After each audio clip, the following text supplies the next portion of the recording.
Olé, salut à toutes et à tous et bienvenue dans cette nouvelle vidéo. Aujourd'hui, un petit peu spéciale puisque on va tester le runner, le putter runner.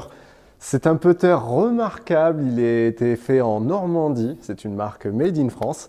L'objectif pour nous, ça va être déjà de découvrir un petit peu ça. On aura l'occasion de pouvoir discuter avec Simon qui est le créateur de ce putter. Et on va regarder un petit peu finalement en quoi ça va être intéressant pour moi, puisque vous le savez, en tant qu'enseignant, je ne putte pas souvent. Et peut-être qu'il y a certaines technologies et certaines fonctionnalités qui vont être très utiles pour pouvoir personnaliser tout ça.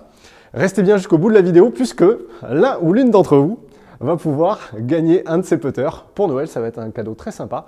On discutera un petit peu des conditions de tout ça à la fin de la vidéo. C'est parti. Yes. Alors, on se retrouve un petit peu avec ce putter. On va essayer de regarder un peu les différents compartiments, déjà en termes de grip, de manche et éventuellement en termes de configuration qu'il peut y avoir au niveau de la tête de club. Vous savez que j'ai pas forcément trop l'habitude de faire ce genre de test, mais pour le coup, j'ai vraiment trouvé l'idée hyper accrocheur dans le sens où, de mémoire, il a gagné donc le prix de l'innovation au PGA Show de cette année. Et concrètement, quand on voit le nombre de possibilités, le nombre de configurations que l'on peut avoir et en quoi ça peut être utile, on comprend vite un petit peu le pourquoi il a gagné tout ça. Alors, au niveau du grip, donc pour moi c'est un grip tout ce qu'il y a de plus standard. Par contre, ce qui est intéressant, c'est que il est personnalisé. Au-delà de ça, moi ce que j'aime beaucoup, c'est la partie plate. Sur les côtés, on l'a vraiment bien en main, c'est assez gros, donc ça c'est le côté intéressant. Le côté mat, ça c'est intéressant aussi, parce que quelquefois, vous le savez, en fonction de comment est la luminosité, on a un petit regard très sympathique où ça vient bien briller dans la figure, en tout cas de ce niveau-là. Ce qui est très intéressant aujourd'hui, vous allez voir, c'est une configuration qui pour moi me plaît beaucoup. On est en center shaft, mais avec de l'offset, donc très intéressant. Au niveau de la tête, concrètement, au départ, ça m'a un petit peu choqué, parce que je trouvais ça un petit peu gros. Mais comme tout, à un moment donné, si on veut pouvoir se démarquer, c'est un peu comme les voitures, on n'aime pas avoir des modèles comme tous les autres. Et finalement, après quelques putts, concrètement, c'est pas quelque chose de choquant. Ce que j'aime beaucoup aussi, c'est l'aspect 3D, on va dire, de la ligne, chose qui ne se voit jamais concrètement, ce qui permet vraiment d'avoir un visuel très sympa lorsqu'on est au-dessus, et ce, peu importe l'angle. Ça nous permet aussi de contrôler un petit peu la visée au niveau des yeux, dans le sens où si on voit la partie intérieure, c'est peut-être qu'on est un petit peu trop en retrait, et si on voit au contraire la partie un petit peu de ce côté-ci, à ce moment-là, c'est qu'on est peut-être trop devant. Donc ça peut être aussi une bonne aide pour pouvoir positionner les yeux au-dessus de la balle. Au niveau de la face de club, et ce que je trouve incroyable, en fait, c'est que la partie noire, finalement, elle est modifiable. La partie arrière est modifiable. En plus, il va y avoir des nouveautés, vous allez voir, au mois de janvier, qui vont arriver l'année prochaine, où justement, on parlait un petit peu de cet aspect design. Clairement, je prends ça pour le moment, mais un petit message à Simon, je reverrai bien pour la partie arrière, que je trouve magnifique aussi. Et ce que je trouve incroyable aussi, c'est qu'on a la possibilité de personnaliser la partie avant. Donc finalement, en fait, tout est personnalisable sur ce putter. Donc on voit que c'est quelqu'un qui était quand même dans le milieu de l'automobile et qu'il a vraiment fait les choses avec goût. Ce que j'aime beaucoup aussi, et c'est là où finalement c'est le gros plus de ce putter, c'est les maslots qui sont à l'arrière et cette possibilité de pouvoir régler le poids, régler finalement l'équilibrage. Et même si derrière, là on est sur le center shaft et c'est là où c'est intéressant, c'est que vous voyez que les maslots donc sont de part et d'autre, donc on est vraiment sur les points les plus écartés, ce qui fait que lorsque l'on prend le putter, on peut voir en fait concrètement, on a un face balance, mais juste pas parfait en fait. Et au contraire, si on va bouger les réglages, donc ce que je vous montrerai tout à l'heure, on va se retrouver avec finalement quelque chose avec un petit toe hang, et au final c'est un, comment ça s'appelle? Toe up. Chose que l'on voit très rarement. Et bizarrement, j'aurais peut-être dû le voir plus souvent, moi. Vous verrez tout à l'heure, dans les réglages en tout cas, ça me parle beaucoup. Donc de toute façon, il y a tellement de choses à expliquer. Encore une fois, je ne suis pas un ultra spécialiste. Par contre, je peux vous faire part de mon feedback en tant qu'enseignant et de ce que je trouve intéressant par rapport à ce magnifique putter. On va passer au test et n'hésitez pas encore une fois à aller voir sur le site. Il y aura beaucoup plus d'informations que ce que je vous ai déjà donné. Mais en tout cas, il y a beaucoup de configurations possibles. Allez, c'est parti, on va passer au test. Alors, on va se faire un tout petit réglage. Donc, comme je vous le montrais, là, on est en face balance, d'accord ? Un point qui est essentiel à comprendre, c'est que le principe de ça, c'est que les putters, souvent, une fois qu'on les a fait fitter, ils sont figés dans le temps. Un mouvement, c'est pas figé dans le temps. Et c'est là où, finalement, il y a une particularité de ça, c'est que, justement, hormis effectivement la partie shaft, la partie offset, etc., qui est personnalisable d'ailleurs, sur le moment, quelquefois, on a besoin de faire quelques petits ajustements par rapport à nos feedbacks et nos sensations.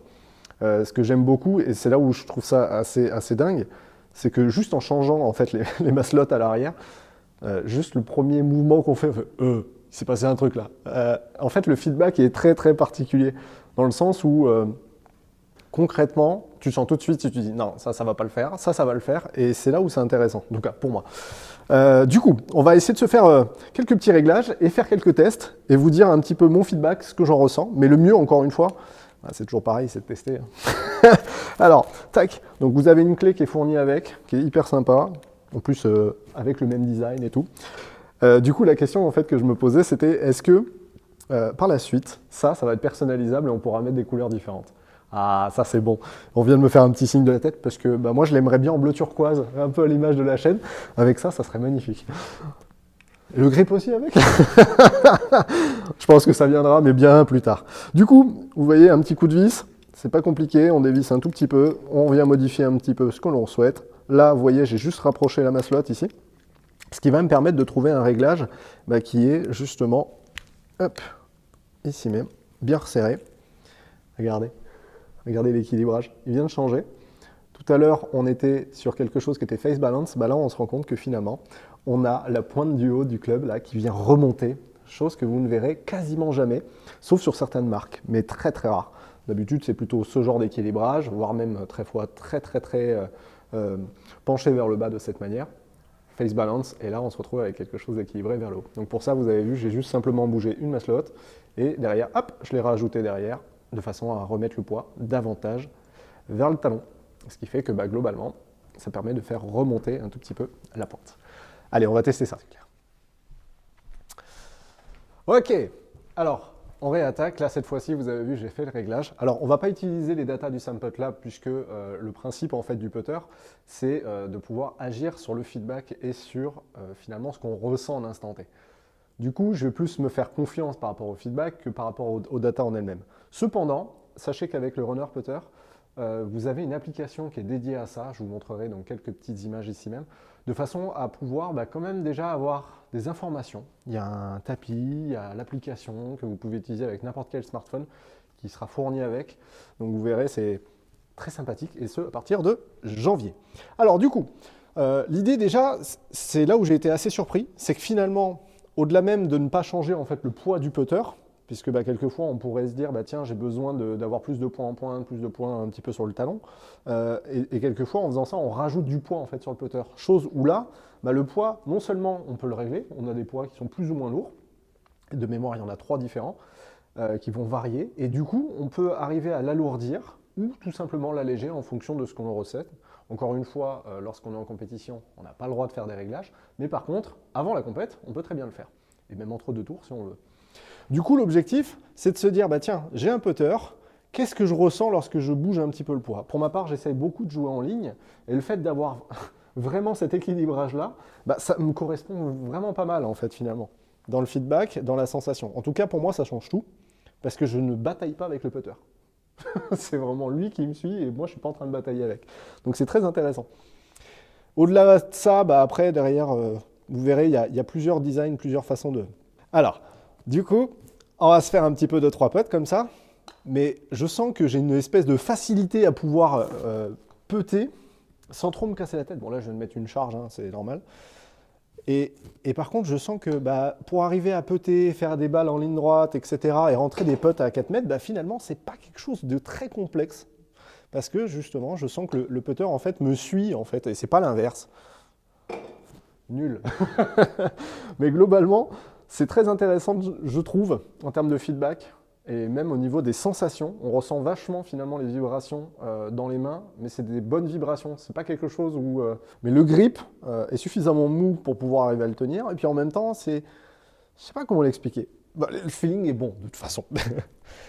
La seule chose, comme je vous le disais, ce qui m'avait un petit peu choqué au démarrage, effectivement, c'est la partie arrière. J'ai toujours eu l'habitude d'avoir quelque chose de, sur plusieurs niveaux, en fait, avoir vraiment cette partie plate devant, partie creusée, et avoir finalement quelque chose soit de, je sais pas, de rond ou d'autre.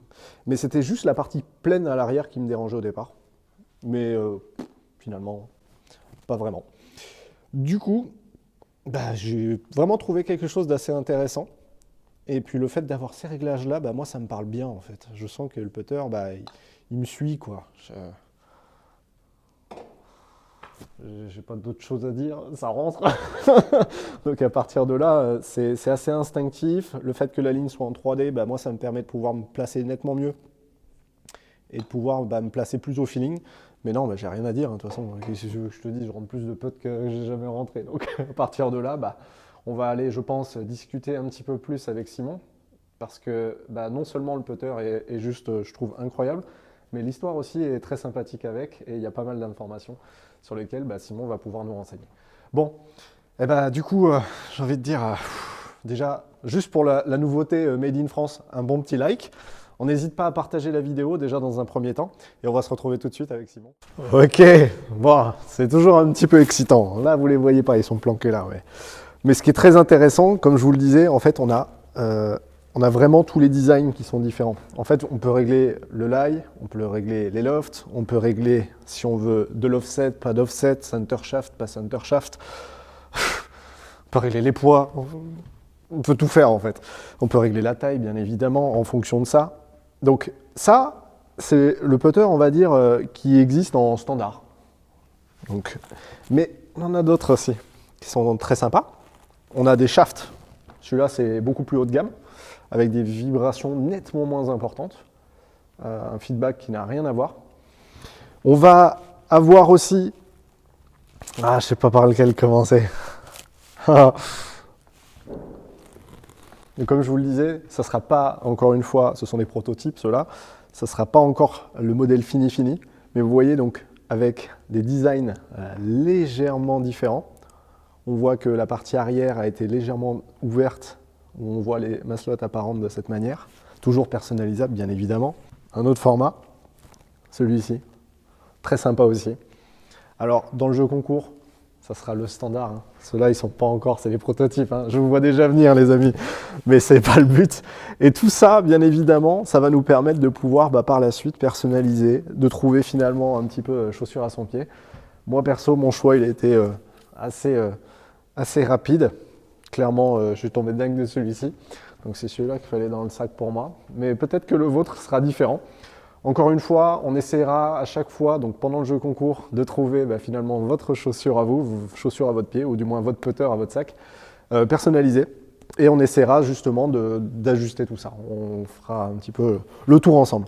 Moi perso, ce que je trouve dingue, c'est que en fait, même en rajoutant différents matériaux en fait, sur le putter, ça ne change pas le poids. Et c'est là où on se dit, finalement, Simon, il a pensé à tout. Parce qu'on pourrait se dire, tiens, je vais prendre un truc qui est encore plus gros et finalement, je vais avoir une enclume. Or, ce n'est pas le cas. Donc, franchement, chapeau à lui. Et puis là, on va les rencontrer parce que clairement, maintenant que je vous ai présenté le putter, je vous ai dit à quoi ça servait, comment ça pouvait se faire. Mais il y a une histoire à ce putter, donc on va aller lui demander. Bon, voilà, ça y est les amis, on se retrouve avec... Bien joué. Je les aléas du direct. On se retrouve avec Simon, qui est le créateur de ce putter. Et personnellement, on s'est rencontrés une fois, c'était lorsque tu étais venu ici pour faire un magnifique tournage sur Eurosport. C'est ça. J'ai vu ce truc arriver, j'ai fait qu'est-ce que c'est que ça? Et puis là, Simon, je vois quelqu'un avec des petites étoiles dans les yeux et puis il commence à me dire alors c'est ça, c'est ça, c'est ça. Je fais wow, toi, il faut que tu passes sur la chaîne, il faut que tu me présentes un petit peu plus ça. Donc du coup, est-ce que tu peux te présenter un petit Alors peu, je m'appelle Simon Lino, je suis designer automobile de formation et j'ai quitté mon emploi il n'y a pas très longtemps pour lancer cette marque de putter après avoir gagné ce prix à Orlando. Déjà, c'est sûr que il passe pas inaperçu. Quand tu le vois la première fois, tu fais qu'est-ce que c'est que ça? C'est un peu comme une nouvelle voiture en fait. Hein. Tu la vois débarquer, tu fais oh, qu'est-ce que c'est que ça? Et puis après, il y a toujours le côté un petit peu prise en main. Concrètement, moi, c'est bon. Je suis là, il est dans le sac. Je ne sais pas si vous avez eu l'occasion de déjà tester. Mais franchement, essayez de voir un petit peu ce qu'il en est. Est-ce que tu as des revendeurs? Est-ce que tu as des endroits où tu fais essayer les putters? Ouais, alors on commence en fait à intégrer un réseau de fitters. Donc on a quelques fitters en France. On va commencer aux États-Unis. On va commencer en Corée. Ok. Voilà.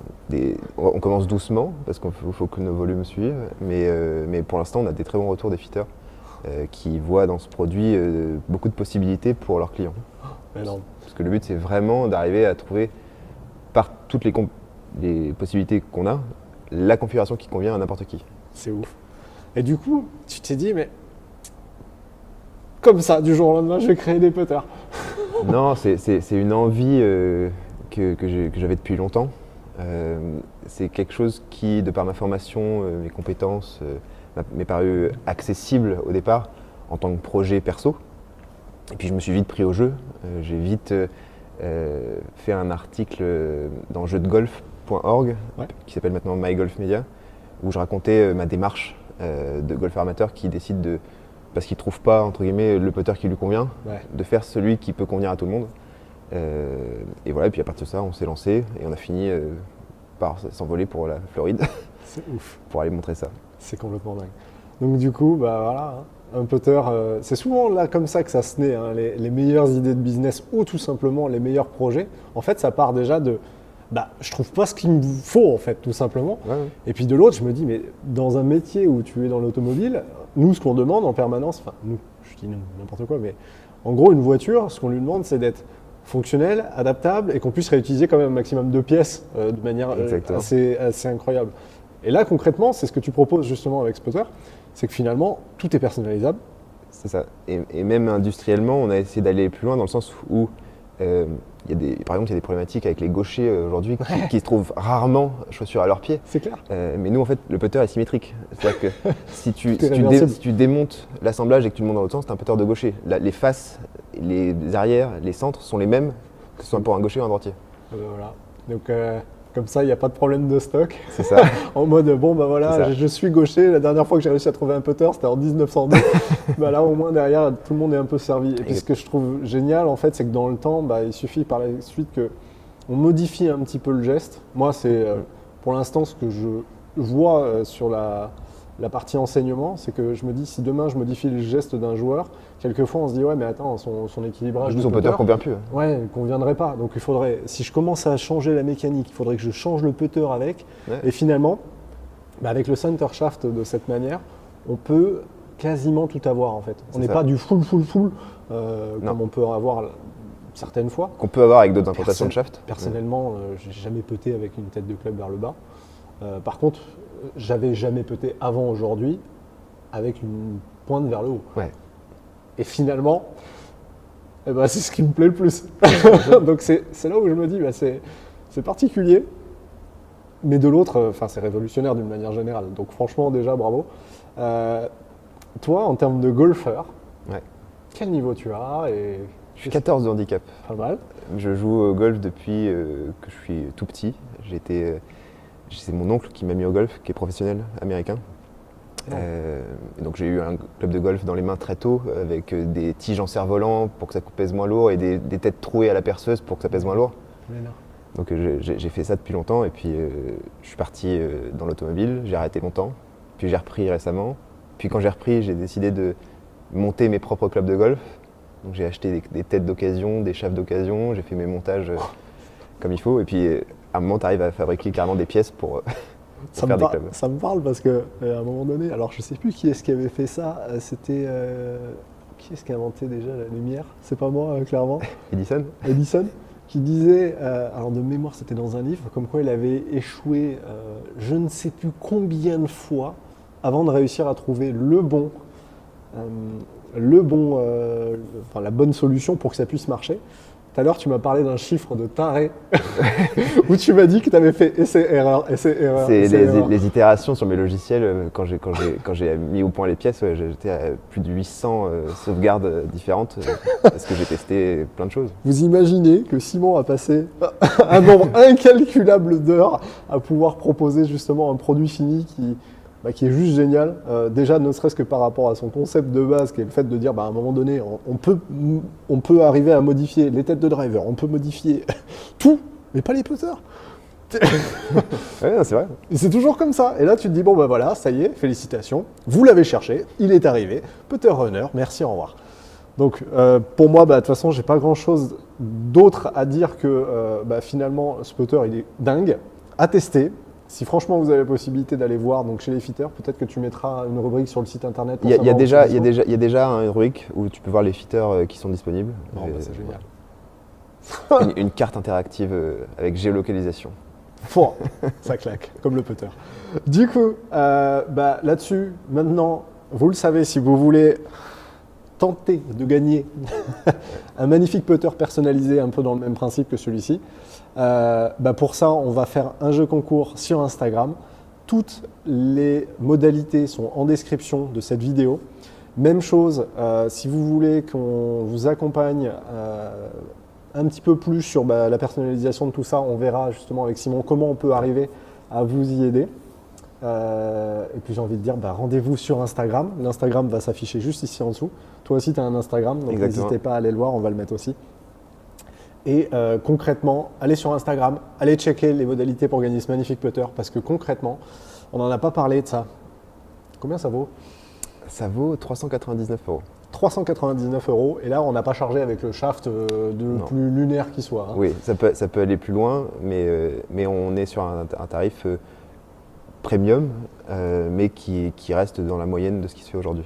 Concrètement, le nombre de fois où je vois quelqu'un qui a changé 3 fois de putter dans l'année, parce que derrière il n'a pas réussi à trouver le putter qu'il vaut, clairement 400 balles. Moi, je vous dis, franchement, pour un driver, on est bien capable de pouvoir le mettre. Pourquoi pas pour un putter, sachant qu'en plus, on l'utilise 2 fois plus que le driver. Ça, et comme ce que tu disais tout à l'heure, on va pouvoir racheter des pièces selon ses besoins, sans racheter de putter. C'est-à-dire que tu vas pouvoir passer de ça à un maillet juste en rachetant la pièce arrière. Tu peux changer la pièce arrière. Si tu déménages en Floride, tu vas pouvoir acheter une face à 2 degrés sans modifier ton putter. C'est le kit parfait pour pouvoir arriver à finalement s'adapter aux conditions qui sont là. Parce qu'en hiver, on a besoin peut-être d'avoir une balle qui jump un peu plus par exemple, qu'en été où j'ai des clients qui m'ont déjà acheté des faces à 4 degrés pour l'hiver et des faces à 3 degrés pour l'été. C'est génial.